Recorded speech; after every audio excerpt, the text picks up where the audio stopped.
മൈനെ, നീ ഇനി നിലത്ത് കിടക്കണ്ട. അത് കുഞ്ഞിന്റെ ആരോഗ്യത്തെ വല്ലാതെ ബാധിക്കും. പിന്നെ ഞാൻ എന്താ കൂടെ കിടക്കണോ? അങ്ങനെയല്ല ഞാൻ പറഞ്ഞത്. ഇന്നു മുതൽ ഞാനാ നിലത്ത്. അത് വേണ്ട അർജുനേട്ടാ. ഇതിനെങ്കിലുള്ള അധികാരം നീ എനിക്ക് തരണം.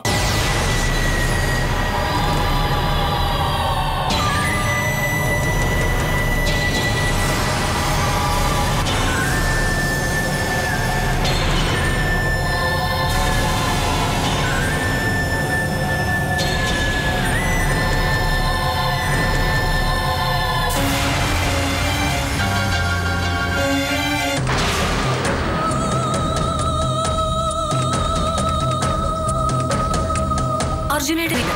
കാരണം എത്ര സ്നേഹിച്ചാലും എനിക്ക് തിരിച്ച് സ്നേഹിക്കാൻ കഴിയില്ല.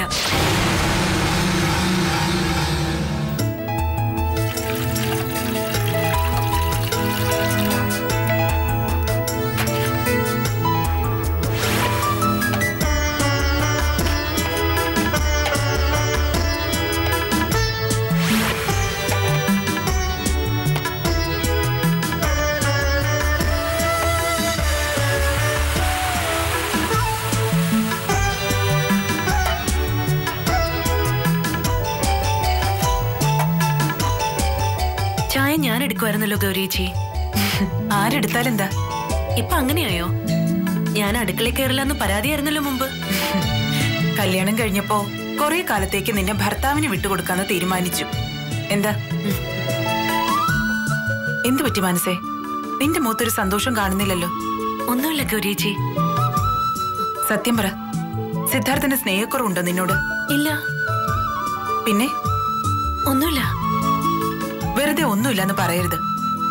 നിങ്ങൾ പ്രണയിച്ചവരല്ലേ, തമ്മിൽ അടുത്തവരല്ലേ. അതിന്റെ ഒരു സന്തോഷവും നിന്റെ മുഖത്തില്ല. അതല്ല ഗൗരിയേച്ചി, സിദ്ധാർത്ഥന് എപ്പോഴും ഓരോരോ തിരക്കുകളാ. എന്നുവെച്ചാ അലക്കൊഴിഞ്ഞിട്ട് കുളിക്കാൻ നേരമില്ലെന്നോ? നീ എന്താ മനസ്സിൽ മിണ്ടാതെ നിൽക്കുന്നേ? നിങ്ങൾ തമ്മിൽ ഫിസിക്കൽ റിലേഷൻ ഒന്നുമില്ലേ?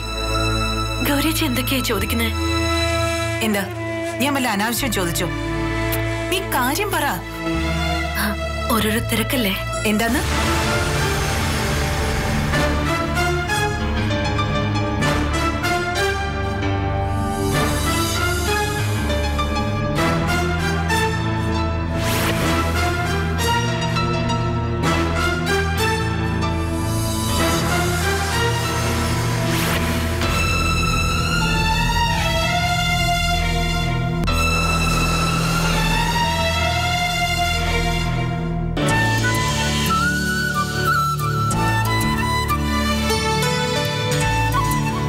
സിദ്ധു, സിദ്ധു, ഇന്നത്തെ എഴുന്നേക്കുന്നില്ലേ?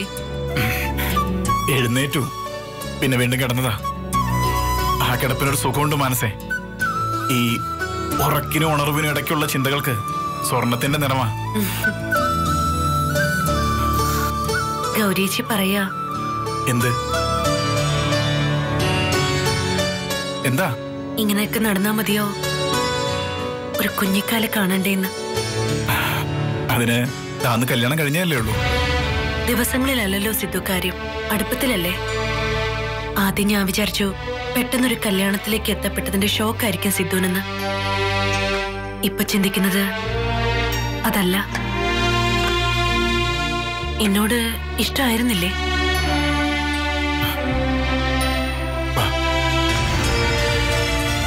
ഇഷ്ടക്കൂടുതലാ മനസ്സേ.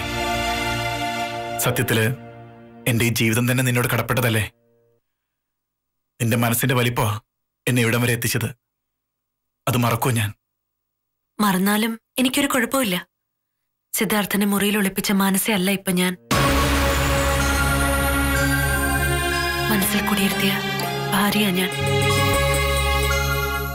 എനിക്ക് വേണ്ടത് നന്ദിയും കടപ്പാടും അല്ല, ഭർത്താവിന്റെ പ്രണയമാണ്. എനിക്കറിയാം, നിന്നെ എനിക്ക് മനസ്സിലാവും. എനിക്ക് മനസ്സിലാവാത്തത് എന്നെയാ. ആ, അതൊക്കെ മാറും. ഇനിയും ദീർഘദൂരം നമ്മൾ ഒരുമിച്ച് യാത്ര ചെയ്യാനുള്ളതല്ലേ. അത് ജീവിതത്തില്, അല്ലാതെ 1-2 ദിവസത്തെ യാത്ര എങ്ങോട്ടെങ്കിലും അത് ആഗ്രഹിക്കുന്നുണ്ട്, പക്ഷെ നിർബന്ധിക്കില്ല.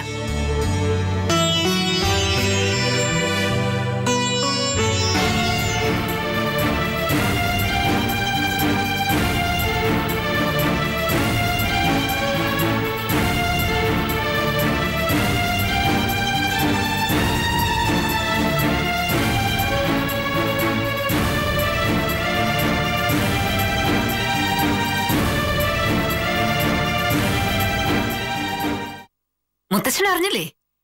ഭാര്യയും കൊണ്ട് തൊഴാൻ പോവുക അർജുനൻ. ഈ ചുറ്റുവട്ടത്തുള്ള അമ്പലത്തിലൊന്നുമല്ല, 10-20 കിലോമീറ്ററിന് അപ്പുറത്ത്. പോകട്ടെ, തടയാൻ പറ്റില്ലല്ലോ നമുക്ക്. അവര് രണ്ടുപേരും മാത്രം പോകുന്നത്. ഡ്രൈവറെ പോലും കൂട്ടാതെ കാറ് റെന്റിനെടുത്ത്. കാശ് എത്രയാവുന്ന? ആവട്ടെ, അവന്റെ കാശല്ലേ. എനിക്ക് ദേഷ്യം വരുന്നുണ്ട് കേട്ടോ. അവന്റെ കാശെന്ന് പറഞ്ഞ എന്റെ കാശല്ലേ, നമ്മുടെ കാശല്ലേ? അല്ല, അവന്റെ കാശ് അവന്റെ ഭാര്യയ്ക്കുള്ളതാ. അപ്പൊ ഇത്ര നാള് ഞാൻ കഷ്ടപ്പെട്ടതോ? ഗോപി, മുത്തച്ഛ, നീ ദേഷ്യപ്പെടണ്ട. ഞാൻ സത്യം പറഞ്ഞതാ. അവളെ വിളിച്ചുകൊണ്ട് വന്നപ്പോഴേ ഞാൻ ഇതൊക്കെ പ്രതീക്ഷിച്ചതാ. അമ്പലത്തിൽ പോകുന്നതൊക്കെ ഒരു വശീകരണത്തിന്റെ ഭാഗ. അങ്ങനെ വശീകരിച്ച് അവന്റെ മനസ്സ് മാറ്റി അവസാനം അവളുടെ കുഞ്ഞിനെ കൊണ്ട് അവനെ അച്ഛാന്ന് വിളിപ്പിക്കും. കൊല്ലു ഞാൻ, സത്യമായിട്ട് കൊന്നുകളയും ഞാൻ അവളെ. എന്നിട്ട് ജയിലിൽ പോവല്ലേ? അതോടെ നിന്റെ ജന്മം തീർന്നു കിട്ടും. പിന്നെ ഞാൻ എന്ത് വേണം? ഒരു തരത്തിലും രക്ഷപ്പെടാത്ത വിധത്തിൽ ഇല്ലായ്മ ചെയ്യണം. അത് പക്ഷേ നമ്മുടെ കൈ കൊണ്ടാവരുത്. വരട്ടെ, എവിടെ വരെ പോകും നോക്കാം, വഴിയുണ്ടാക്കാം.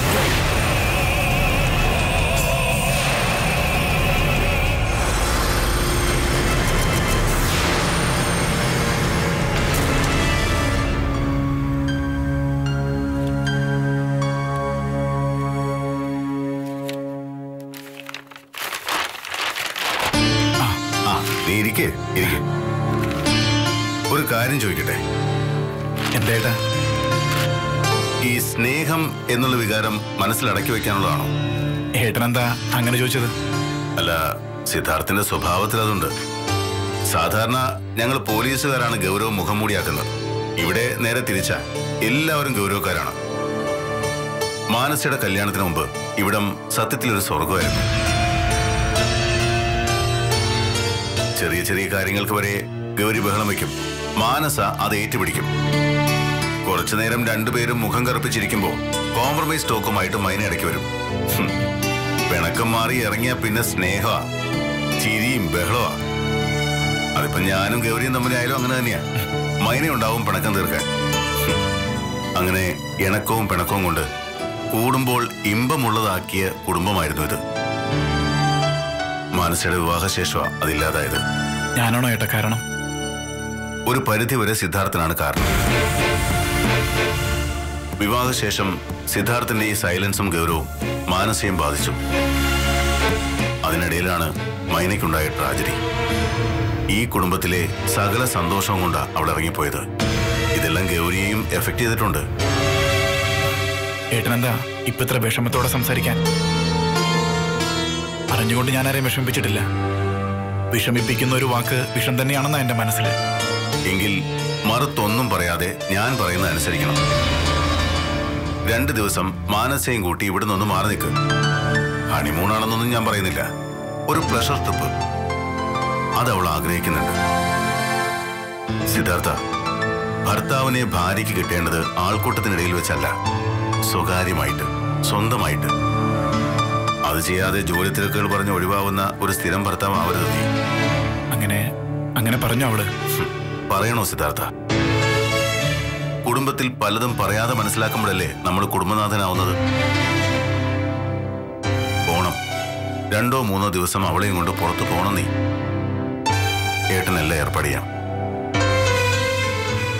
ഭാര്യയ്ക്കും ഭർത്താവിനും ഒരു ജീവിതമേ ഉള്ളൂ. അത് പരസ്പരം ഉള്ള കൊടുക്കൽ വാങ്ങല്ല.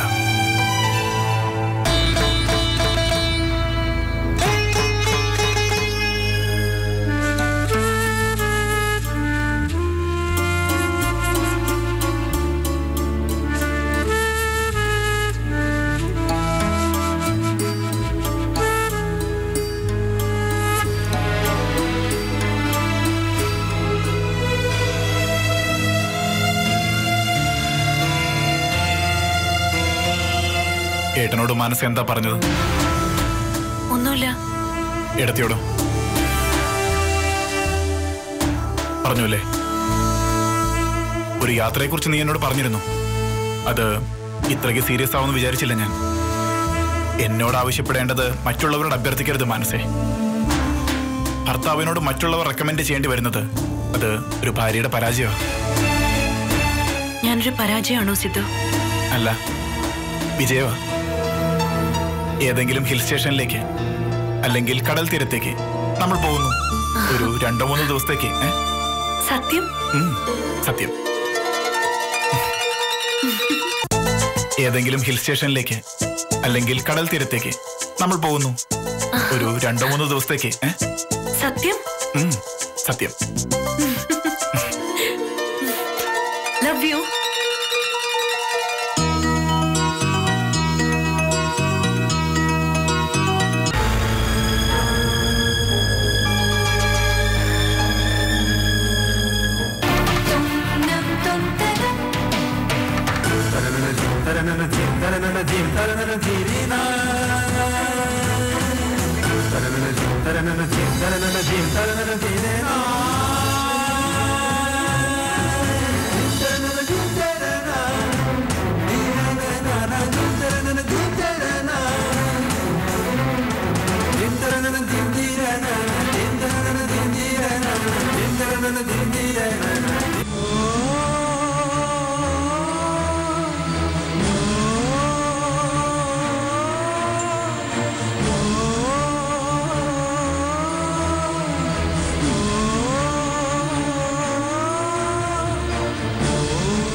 വേണു, ഈ ചായ കുടിച്ചിട്ട് പോ. കുറച്ച് തിരക്കിലേക്ക് ഇതു ഓഫീസ് ബില്ലിങ്ങിന് പണി നടക്കുക. എന്തായാലും ഒരു ചായ കുടിക്കാനുള്ള സമയം ഇല്ലാതിരിക്കോ? കുടിക്കേ, ഞാൻ തരുന്നല്ലേ. ഇപ്പോ സ്നേഹം കുറഞ്ഞോ എന്നോട്? അതെന്താ അങ്ങനെ തോന്നാൻ? സ്നേഹം കൂടിയിട്ടല്ലേ ഉള്ളൂ. ഇപ്പൊ എന്റെ അടുത്ത് വരുന്നില്ലല്ലോ. ഒറ്റ ദിവസവും വാതിൽ ഞാൻ കുറ്റിയിടാറില്ല. തൽക്കാലം അതൊന്നും വേണ്ട ഇതു. ഇതെങ്ങാനും അമ്മ അറിഞ്ഞ ഉറപ്പായിട്ട് ഇവിടെ കൊലപാതകം നടക്കും. പിണങ്ങണ്ട, കുറച്ച് നാളത്തിൽ ക്ഷമിക്കേ. അമ്പിയെ ഒഴിവായി കഴിഞ്ഞാ പിന്നെ നമ്മൾ ഫ്രീ ആയില്ലേ? കാത്തിരുന്നു മടുത്തു ഞാൻ. ശരി, ഒരു കാര്യം ചെയ്യ, ഈ തിരക്കൊന്ന് കഴിഞ്ഞോട്ടെ, നമുക്ക് ഒരു യാത്ര പോവാം. സത്യം? സത്യം. നിനക്ക് ഇഷ്ടമുള്ള സ്ഥലത്തേക്ക് പോവാം. നമ്മൾ രണ്ടുപേരും മാത്രമായിട്ടൊരു യാത്ര.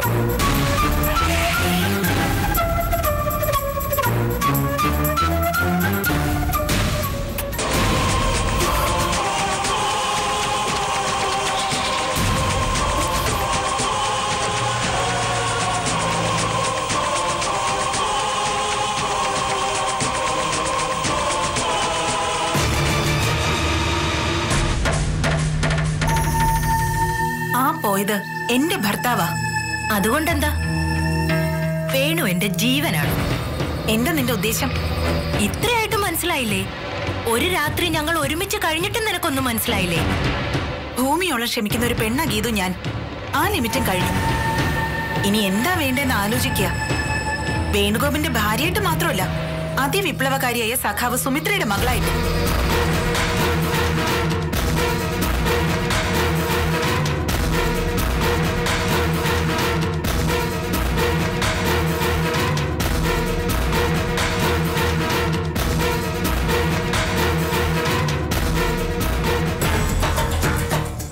അർജുനൻ ഇന്ന് മൈനയും കൊണ്ടൊരു യാത്ര പോവുകയാണ്, ആഴിമലയ്ക്കപ്പുറത്തേക്ക്. ഇതാണ് നമുക്ക് പറ്റിയ അവസരം. എന്താ വേണോ പ്ലാൻ ചെയ്തിരിക്കുന്നത്? സിമ്പിൾ. ആഴിമലയ്ക്കപ്പുറത്തുള്ള ഗ്രാമക്ഷേത്രത്തിൽ നിന്ന് പൂജയും കഴിഞ്ഞ് വരാൻ വൈകും. മനഃപൂർവ്വം വൈകിപ്പിക്കും അർജുനൻ. തിരിച്ച് ഇന്ന് വരാൻ പറ്റാത്ത തരത്തില്.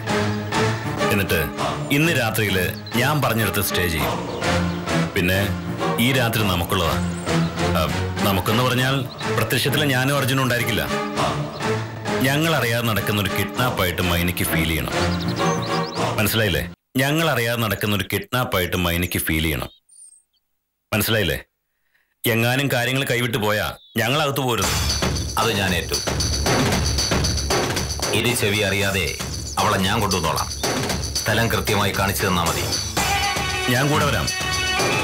മൈനെ ഇവിടുന്ന് പറത്തിയ ഹരിശങ്കറിന്റെ ഒരു ചെറു കരി അതൊന്ന് കാണണം എനിക്ക്.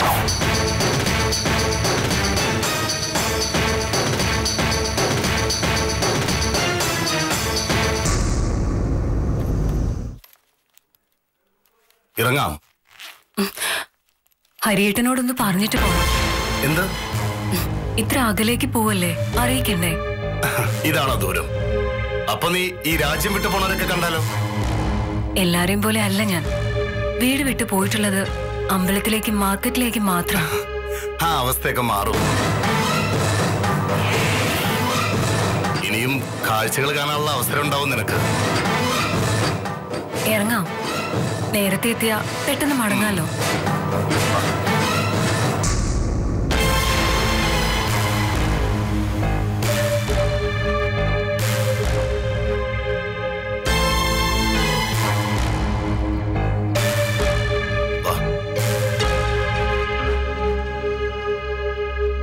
ചേച്ചി, ഞങ്ങളൊന്ന് പോയിട്ട് വരാം. രണ്ടുപേരും കൂടി പോകാനങ്ങ് തീരുമാനിച്ചു അല്ലേ? എന്തു പറ്റി? ഹണിമൂൺ ട്രിപ്പിനൊന്നും പോവല്ലോ, ഒരു ക്ഷേത്രത്തിലേക്കല്ലേ. വരുന്നുണ്ടോ എന്നൊരു വാക്ക് എന്നോട് ചോദിച്ചോ?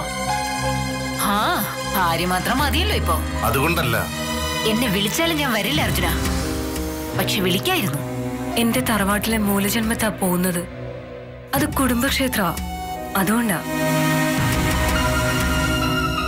അല്ലെങ്കിൽ ചേച്ചി ഇവിടുന്ന് മിക്ക ദിവസവും ക്ഷേത്രത്തിൽ പോവാറുണ്ടല്ലോ. പോകാൻ ഇറങ്ങുമ്പോ പോലും ഞാൻ അറിയാറില്ല. ഒരു നല്ല കാര്യത്തിൽ പോവല്ലേ, വഴക്കിടണ്ട. ഞാൻ വഴക്കിട്ടതല്ല, എന്റെ സങ്കടം പറഞ്ഞതാ. സാരമില്ലടാ, ഇനി അതിന്റെ പേരിൽ വിഷമിക്കണ്ട. പോയിട്ട് വാ.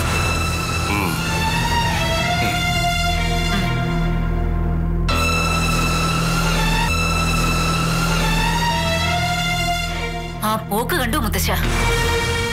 എന്റെ അനിയനെ തട്ടിപ്പറിച്ചെടുത്തോണ്ടുള്ള ആ പോക്ക് കണ്ടോ? അധികകാലം പോവില്ല മോളെ. ദോഷ സമയാവും. മരണമാണ് നിമിത്തം. അത് സംഭവിക്കും.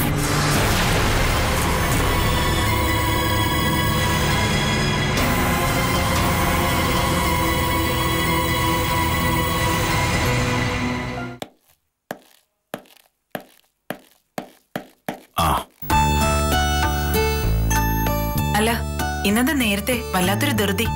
IG നേരിട്ട് വിളിച്ചു പറഞ്ഞൊരു കേസ്. അതിപ്പോ എന്റെ ടേബിളിലാ, ഒന്ന് റെഫർ ചെയ്യണം. അതൊന്നുമല്ല, എന്റെ മുഖത്തേക്ക് നോക്കി ഇവിടെ ഇരിക്കാൻ പറ്റാത്തത് കൊണ്ട് നേരത്തെ പോവാന്ന് പറ. നിന്റെ മുഖത്തിന് എന്താ കുഴപ്പം? ഹരിശങ്കറിന് ഗൗരിയുടെ മുഖവും മേലും ഇഷ്ടപ്പെട്ടില്ലെങ്കിൽ തങ്കം പോലത്തെ ഒരു കുഞ്ഞുണ്ടാവും. അത് ഇഷ്ടം കൊണ്ടൊന്നുമല്ല, നീലക്കുറിഞ്ഞു പൂക്കും പോലെ ഒരത്ഭുതം. കളപ്പുരയ്ക്കൽ കരുണാകരന്റെ മോൾക്ക് അത് തോന്നും. പാവപ്പെട്ട ഹരിശങ്കറിന്റെ ഭാര്യയ്ക്ക് അത് തോന്നില്ല. ഉള്ളിൽ തട്ടി സ്നേഹിക്കുന്നില്ല എന്നാ ഞാൻ പറഞ്ഞത്. അത് നിന്റെ തോന്നലാ. തോന്നലുകൾക്ക് മറുപടി പറയലല്ല എന്റെ ജോലി. തോന്നലൊന്നും അല്ല. മാനസേ സിദ്ധാർത്ഥനും കൂടി യാത്ര പോയപ്പോ മുതൽ ഞാൻ ശ്രദ്ധിക്കുന്നതാ ഹരിയുടെ മുഖത്തൊരു മ്ലാനത. മാനസേ സിദ്ധാർത്ഥനും കൂടി യാത്ര പോയപ്പോ മുതൽ ഞാൻ ശ്രദ്ധിക്കുന്നതാ ഹരിയുടെ മുഖത്തൊരു മ്ലാനത. അല്ല, ഇത്രയ്ക്ക് സങ്കടമാണെങ്കിൽ പറഞ്ഞു വിട്ടത് എന്തിനാ? നീ പറഞ്ഞത് ഒരു തരത്തിൽ ശരിയാ. വീട്ടിൽ ആളനക്കം ഇല്ലെങ്കിൽ ഒരു ശൂന്യതയാ. നിനക്കും അത് ഫീൽ ചെയ്യുന്നില്ലേ? ഇല്ല, ഭർത്താവും കുഞ്ഞും മാത്രം കൂടെയുള്ളൊരു ലോകത്തെക്കുറിച്ച് ഏതൊരു ഭാര്യയെ പോലെ ഞാനും മോഹിക്കുന്നുണ്ട്. എല്ലാ മോഹങ്ങളും നടക്കണമെന്നുണ്ടോ ഗൗരി? ഇല്ല, പക്ഷേ ചില മോഹങ്ങള് ശ്രമിച്ചാൽ നടത്തിയെടുക്കാം. അത്തരമൊരു ശ്രമം ഹരിയുടെ ഭാഗത്തു നിന്നുണ്ടായാൽ നല്ലത്.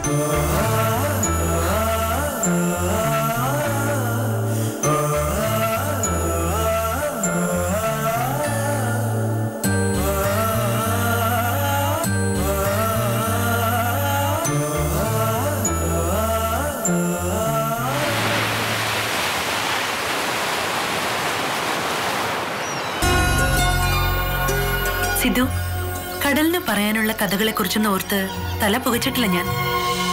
അരുവി പുഴയാകുന്നതും പുഴയൊഴുകി കടലാകുന്നതും ഒക്കെ ഒരു പ്രോസസ്. അതില് കഥയും കവിതയൊന്നും തോന്നിയിട്ടില്ല എനിക്ക്. അതെല്ലാം മൈനയ്ക്കായിരുന്നു. അവള് ബീച്ചിൽ വന്ന പിന്നെ ഒരു ഉത്സവം പോലെയാ. കടലമ്മ കള്ളിന്നൊക്കെ എഴുതി വെച്ച് മാറി നിൽക്കും. പിന്നെ തിര വന്നത് മായ്ക്കുമ്പോ കടലിനോട് സോറി പറയും. എനിക്കതൊക്കെ പൊട്ടത്തരമായിട്ടാ തോന്നിയിട്ടുള്ളത്. സയൻസിലും ടെക്നോളജിയിലും ഒക്കെ കമ്പമുള്ള ഒരാൾക്ക് സാഹിത്യം വഴങ്ങണമെന്നില്ലല്ലോ. ഞാൻ എന്താ ഇതൊക്കെ പറഞ്ഞെന്നറിയോ? പറഞ്ഞെന്താന്നറിയാം, അതിന്റെ ഉദ്ദേശം അത്രയ്ക്ക് അങ്ങ് പിടികിട്ടിയില്ല. പറയാം. കവിതയും സാഹിത്യവും സംഗീതവും ഒക്കെ സിദ്ധുവിന് പ്രിയപ്പെട്ടതാണെന്ന് എനിക്കറിയാം. അതൊന്നുമില്ലാത്തൊരു ഭാര്യയോട് പ്രണയമില്ലേ സിദ്ധുവിന്?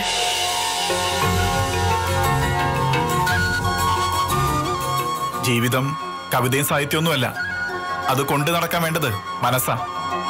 മനസ്സുകൊണ്ടുള്ള അടുപ്പമാ ജീവിതം. ആ അടുപ്പം സിദ്ധുവിന് എന്നോടില്ലേ? നിനക്കെന്താ ഒരു നിരാശയുടെ സ്വരം?